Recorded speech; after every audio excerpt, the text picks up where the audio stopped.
초등학교 때 문제집도 척척 풀고 단원 평가 점수도 잘 나오던 아이가 고등학교만 가면 성적이 뚝 떨어져서 고전한다는 이야기 많이 들어보셨을 거예요. 초등학생 부모님들 모임이나 주변 선배 부모님들 사이에서 거의 빠지지 않고 나오는 대표적인 걱정거리죠. 서울대학교 뇌인지학과 연구팀이 밝혀낸 흥미로운 내용이 있습니다. 초등학생 때 무언가에 푹 빠져본 아이들이 뇌의 집행 기능을 담당하는 전두엽을 훨씬 단단하게 기른다는 내용이 있었는데요. 어릴 때 만든 이 몰입 근육을 가지고 고등학교에 올라가서 어려운 문제도 끝까지 풀어낸다는 겁니다. 단순히 문제만 많이 푼 아이와 진짜 뇌 근육을 키운 아이는 고등학교에 가서 완전히 다른 결과를 보여주는 거죠. 오늘은 초등 골든타임 때 반드시 만들어 주어야 할 3가지에 대해 이야기해 보겠습니다.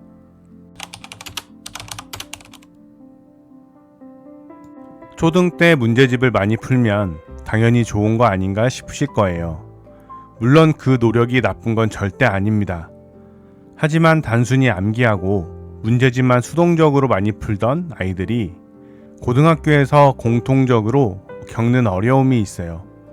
국어 비문학 지문을 읽는데 도통 무슨 말인지 모르겠다고 하거나 수학 문제 유형이 조금만 변형되면 전혀 손을 대지 못하는 겁니다. 초등 때는 정해진 유형을 반복해서 풀면 어느 정도 성적이 나왔는데 고등학교 시험은 그 방식이 전혀 통하지 않거든요. 처음 보는 생소한 상황에서 스스로 깊이 생각해서 답을 찾아내야 하는 문제가 대부분이기 때문입니다. 그 난관을 뚫어내는 힘이 바로 아이의 단단한 뇌 근육이에요. 해결할 수 있느냐는 문제집 권수가 아니라 뇌가 어떻게 작동하느냐의 문제거든요. 그리고 그 강력한 뇌 근육은 바로 초등 시기에 형성됩니다. 초등 공부는 당장의 문제집 권수를 늘리는 게 아니라 고등학교에서 어떤 난관을 마주해도 스스로 치고 나아갈 뇌 근육을 단련하는 골든타임이어야 합니다.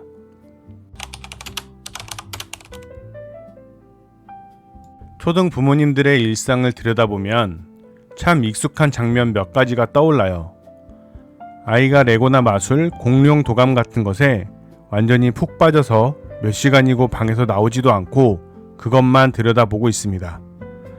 그 모습을 바라보는 부모 입장에서는 그 시간에 수학 문제집 한 장이라도 더 풀면 좋겠다 싶어서 이제 그만하고 공부나 해 라는 말이 저절로 튀어나오게 되죠.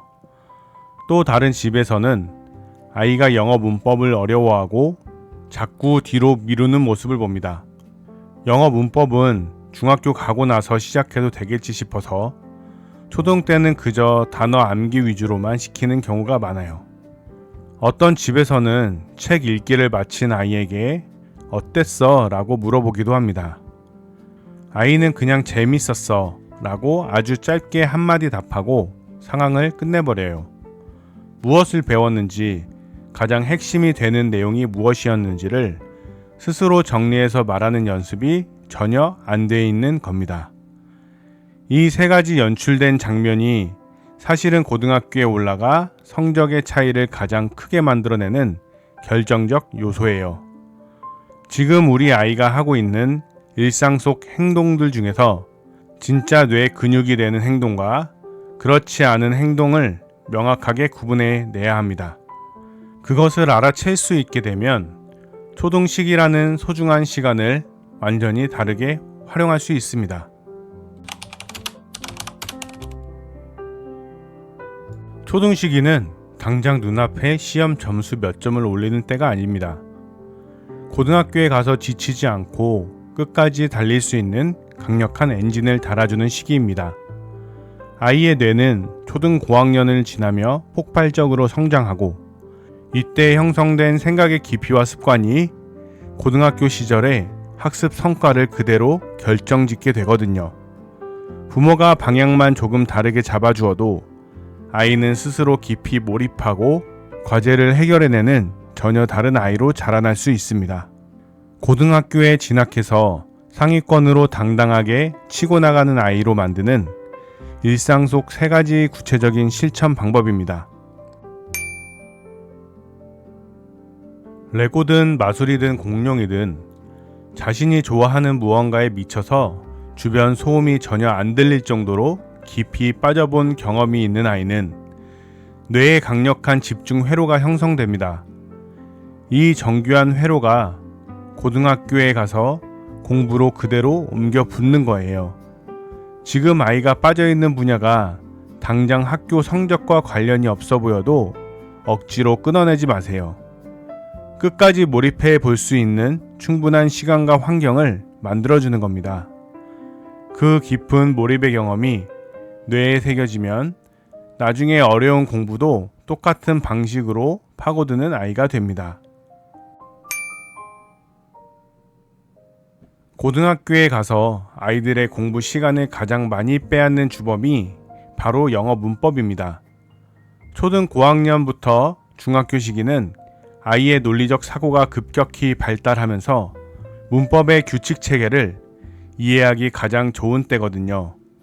이 골든타임에 영문법을 제대로 한번 정리해두면 고등학교에 올라가서 영어에 들어가는 시간을 줄이고 국어와 수학에 온전히 집중할 수 있어요. 한 번에 완벽하게 하려 하지 말고 같은 교재를 3번 반복해서 돌리는 것이 가장 효과적입니다. 처음에는 전체를 가볍게 읽고, 두 번째에는 틀린 문제 위주로, 세 번째에는 핵심 개념만 추려내는 방식이에요. 책을 읽거나 학교에서 공부를 하고 왔을 때 오늘 배운 내용 딱 2문장으로 요약해 줄 수 있어? 라고 다정하게 물어봐 주세요. 처음에는 제대로 정리하지 못하는 아이들이 많을 겁니다.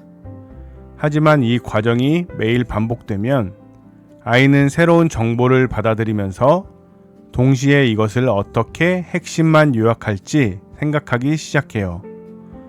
그것이 바로 스스로를 객관적으로 바라보는 메타인지 능력입니다. 이 훈련이 단단하게 되어 있는 아이는 고등학교 서술형 평가나 수능 국어 비문학에서 다른 아이들이 읽다가 막히는 복잡한 지문도 빠르게 분석하고 핵심을 정확하게 잡아낼 수 있습니다.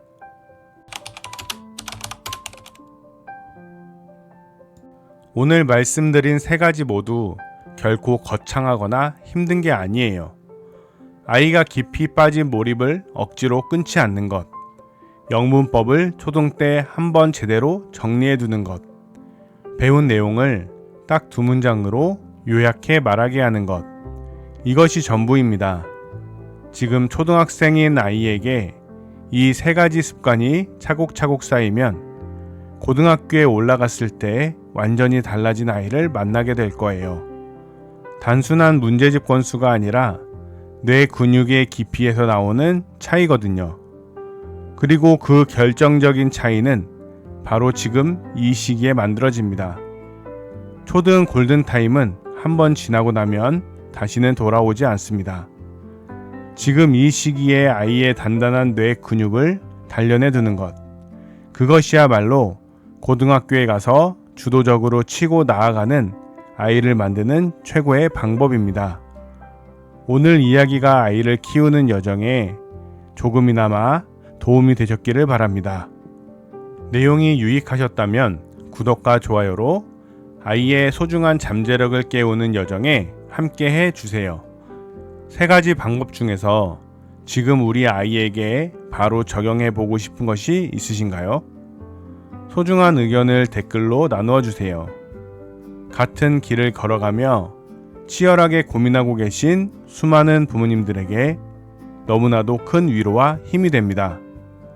다음에도 아이와 부모님이 함께 행복해지고 건강하게 성장할 수 있는 깊이 있는 이야기로 다시 찾아오겠습니다. 감사합니다.